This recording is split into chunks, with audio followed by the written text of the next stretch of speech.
am la ñu yittewoo jafe na. waaw li mën a wax mooy dëkk bi ñàkkul carburant xam nga li jaral leeral. mooy Sénégal nan lay def pour mu approvisionner ses clients ñun dañu am ñaari point d'entrée bi ci njëkk mooy raffinerie bi dañuy jënd cargaison pétrolière bu ñu ko toggee génne ci ay essence gasoil même jet nañ ko ci génne. waa SAR. waaw muy SAR donc loolu bu fekkee ne SAR mi ngi dox SAR mën nañu satisfaire à peu près disons la moitié de nos besoins mën nañu ko am foofu noonu sinon même plus ça dépend donc ci benn produit bi ñu ciblé li ci des dañ koy jéegaani c'est-à-dire ay produits yoo xam ne dañ ko defar bitim réew ba pare dugal ko ci bateau indi ko fi Dakar. loolu mooy pour marché local bi mais Sénégal aussi dafa am beneen particularité mooy Mali ak yeneen dëkk yi seen li ñuy consommé ci carburant fii ci Sénégal lay jaar d'accord maintenant li am mooy xam nga raffinerie dafa nekk installation boo xam ne boo defee 5 ans yu nekk maximum war nga ko arrêté xoolaat machine yi defaraat ko ba lépp jaar yoon avant nga redémarrer donc loolu SAR processus boobu def na ko pratiquement pare na ko dafa war a démarrer ces installations mais bu fekkee ne moom dafa nekk à l'arrêt pendant cette période ça veut dire que la mu doon produire nga xam ne bu ko produire ci dépôt mbaaw surtout la ko doon yóbbu parce que dépôt mbaaw bi foofu da fay charger produit bi pour mën ko yóbbu dans les points de vente parce que par camion citerne fii aussi li ngay importer di ko yóbbu au niveau du port ak les dépôts terrestres bu mel ni Senstock wala DOT et cetera foofu aussi da koy charger ci ay camions yóbbu ko ci clients yi maintenant bu fekkee ne fa nga doon produire mbaaw produire loo ko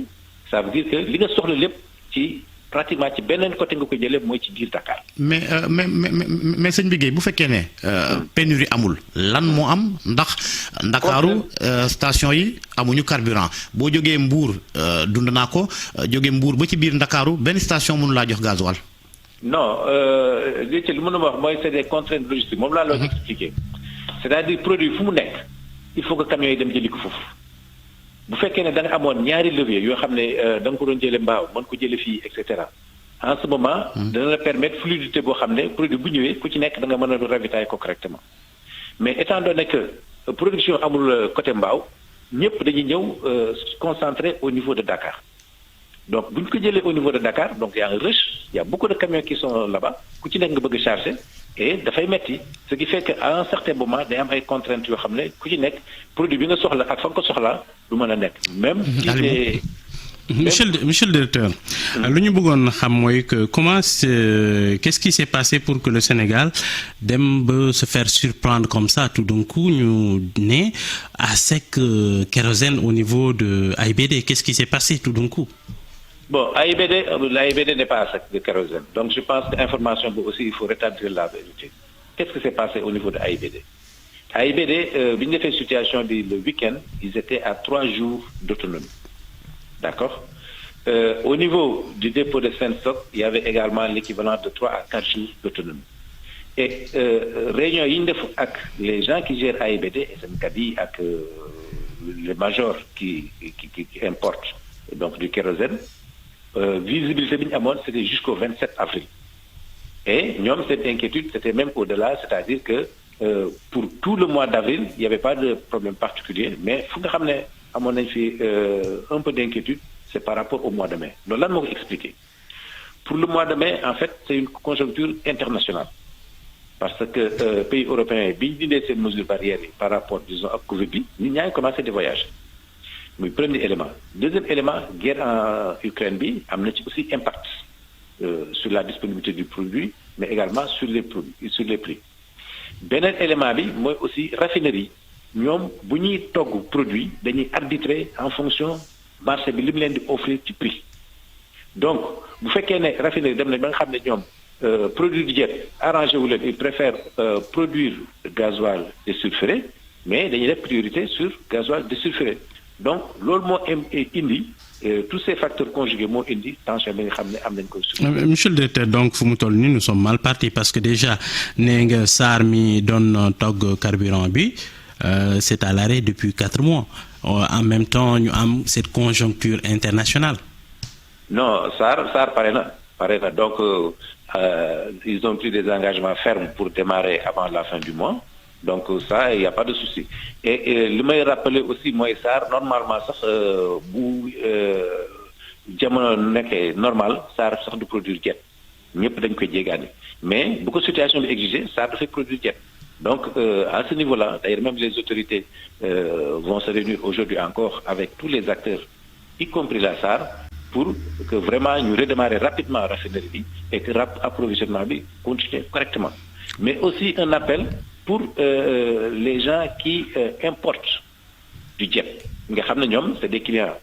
qui ont aussi des contrats avec les compagnies aériennes qui appartiennent à des multinationales. Ñom aussi seen wàll dañ ko def, c'est-à-dire ñom nañ wuti produit bi ñom ñoy signé seen contrat dañ ko wuti à l'étranger ñëw jox ko clients yi jox ko seen compagnie aérienne pour que Sénégal bañ ci souffrir parce que mënul nekk rek activité boo xam ne voilà état bi moo leen ci soutenir donc ñoom aussi am nañ seen wàll boobu dañ état bi nañ ci taxaw pour que ñoom aussi ñu jouer ce rôle là. Est-ce que mun nga tey ji engagé monsieur le directeur nga ne Sénégal du dem ba nekk panne sèche? ci ban wàll. En tout cas par exemple kérosène bi wala on a vu aussi les perturbations ci carburant bi les deux. Non, carburant bi je pense qu'il y aura pas de souci. Donc parce que loolu moom c'est très clair, c'est la mission boo xam ne état bi ñu ngi ciy fay quoi qu'il advienne pour que pays bi ñu approvisionner ko correctement. te planification yi ñuy def ci importation yi ak cargaison yi nga xam ne ñu ngi koy xaar fii ak le 22 23 normalement warul am problème boobu. Maintenant, contrainte logistique bi nga xam ne moom la ñu am passagèrement avec redémarrage SAR bi cette contrainte logistique là sera réglée. Beneen levier bi également c'est que non seulement ñu ngi wax ñaax importateurs yi nga xam ne ñoom ñooy gérer SMCAD yi ñoom aussi ñu def seen wàll pour que kérosène bi duggaat ci dëkk bi. Justement fa la bëggoon ñëw directeur nee nga 3 jours d'autonomie AIBD 3 jours d'autonomie seen stock. Est-ce Oui. que buñ cumuler les deux autonomies ça veut dire 6 jours est-ce que 6 jours yi ne sunu kanam bu jeexee buñ ca eggee kérosène dana am wala du am.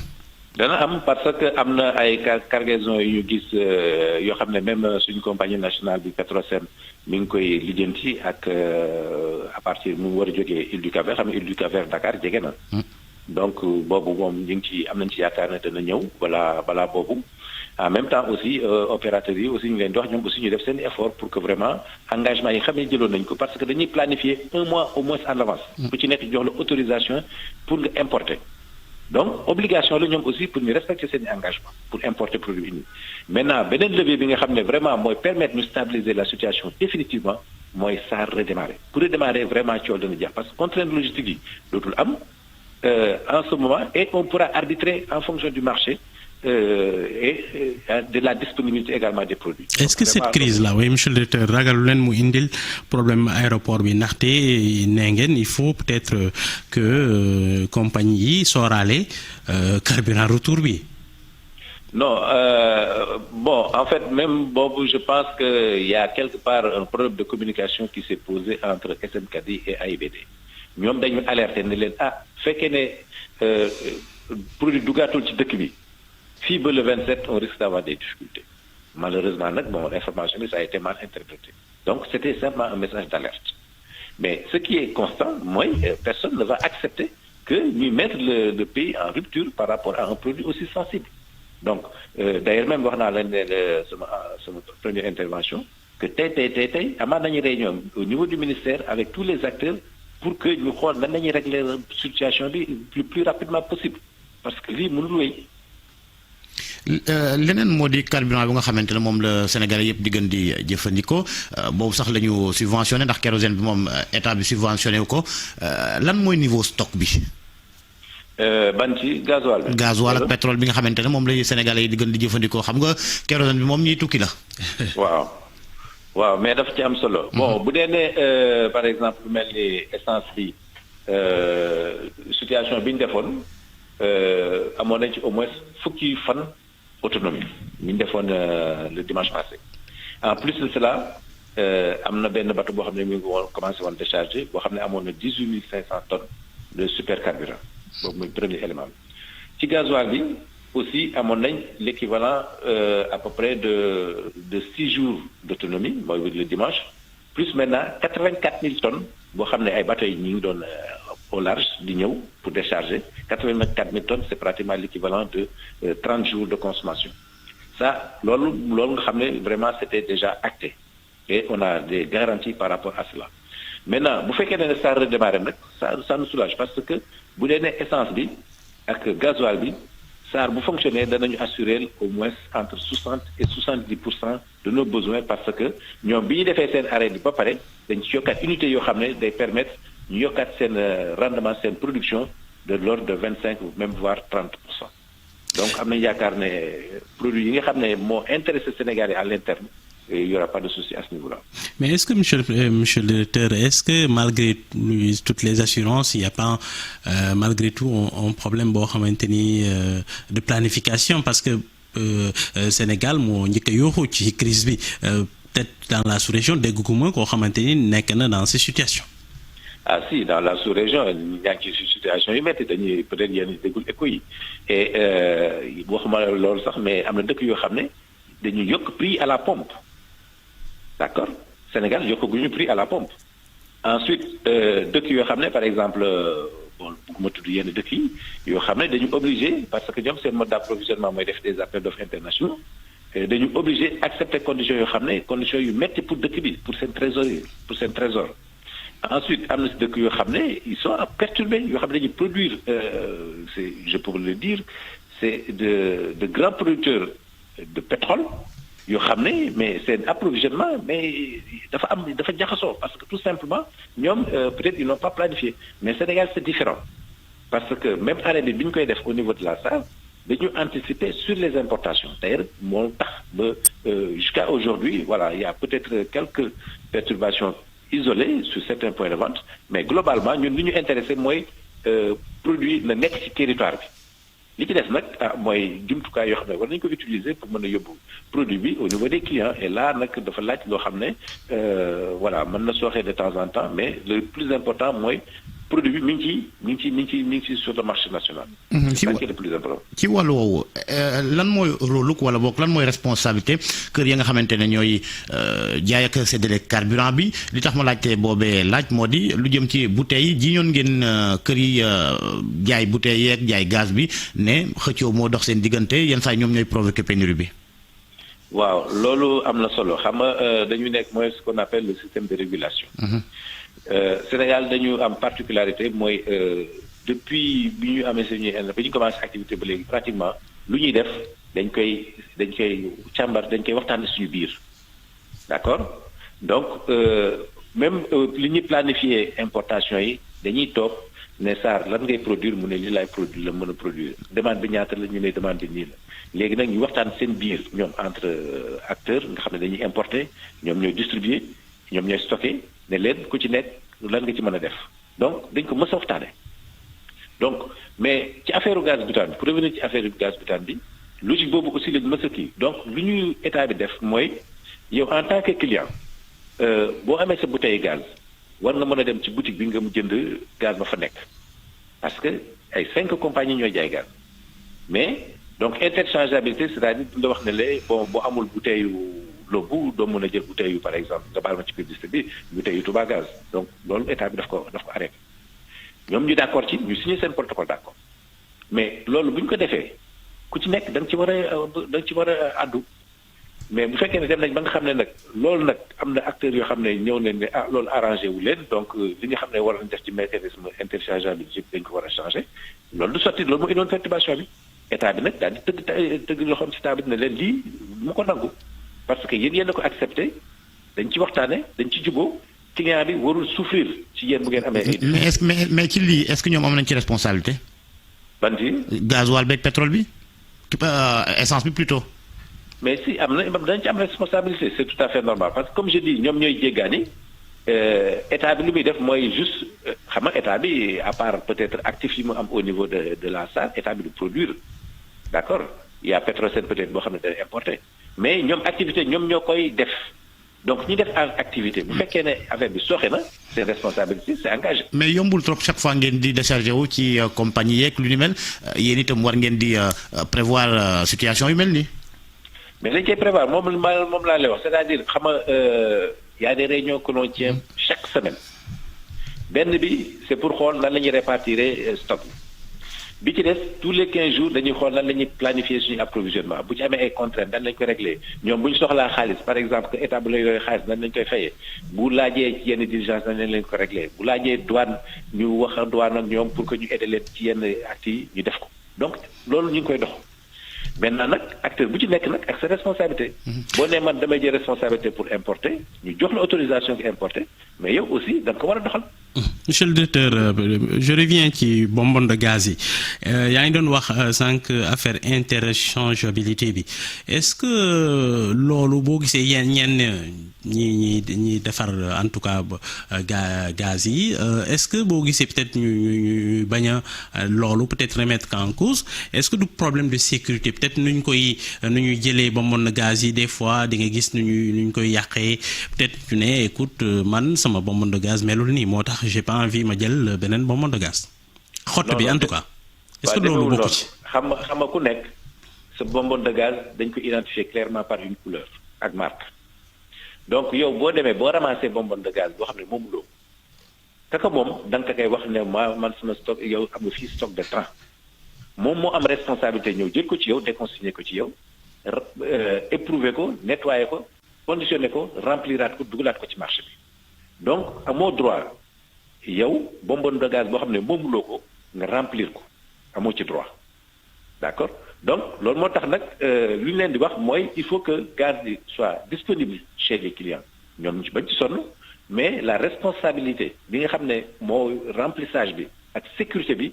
ki moom bonbonne de gaz bi moom rek moo am droit def loolu moom la ko yoon féete donc problème waru ci woon am mais nag su fekkee ne nag dañu bëgg a changer les règles du jeu en cours de truc du dox moo tax état bi dafa taxaw de leen déedéet arrêté parce que lii dañ ci d'accordoon laaj bu mujj directeur li ñu cëral ci waxtu daanaka jeex na delluwaat ci kérosène bi joxe nga assurance ne situation bi dana revenir à la normale mais compagnie est-ce que du ñu gën a jànkonte ki jafe-jafe ndax li nguur gi yoral li leen nguur gi yoral ñu ne xaw naa jege 40 milliards yaa ngi koy dëggalam. xam nga dañu nekk système boo xam ne ñoom dañuy yoral nguur gi yoral leen. mais nguur gi yoral na leen 40 milliards de près de 40 milliards. waaw d'accord mais dañuy wax rek xam nga ñoom dañuy collecter ay taxes ak ay droits de douane. d'accord bu ñu importer les droits de douane sont suspendus ñoom dañuy jaay en TTC donc dañuy collecter droits de douane dañuy collecter parafiscalité et cetera donc ñoom dañuy yoreel état bi di leen yoreel li leen état bi wax mooy exercice la boo xam ne du mës a jeex. ku ci nekk da nga yore sa morom yoreel mais bu fekkee ne ñoom aussi état bi yore na leen état mi ngi def effort di leen fay d'ailleurs l'année dernière engagement yi ñu jëloon ne leen dana leen fay seen perte commerciale c'est-à-dire li nga xam ne ñoom dañ ko doon perte ci bu ñuy importer état bi fay na leen ko. mais kañ ngeen di éponger dette boobu. kañ ngeen fas yéene éponger dette boobu ñaata fan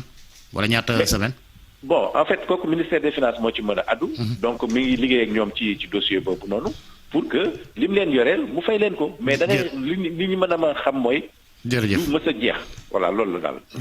jërëjëf Mahanta Diallo nekk conseiller technique ministère du pétrole et des énergies en charge de l'aval des hydrocarbures jërëjëf Mohamed Alimou Ba nuyu sunu mbokk ya ca TFM ñu yendoog jàmm di leen ziar. Georges ci Diop ñu ngi leen di fay nuyoo di nuyu également sunu ay téléspectateurs ak auditeurs maanaam ci gàttal daal képp kuy safoo groupe Futurs Médias ñu ngi lay nuyu di la jox sa wàccuwaay juróom-ñetti waxtu jot na di 8h ñu door ñaareelu pàcc bi xibaar yi lañ koy tàmbalee.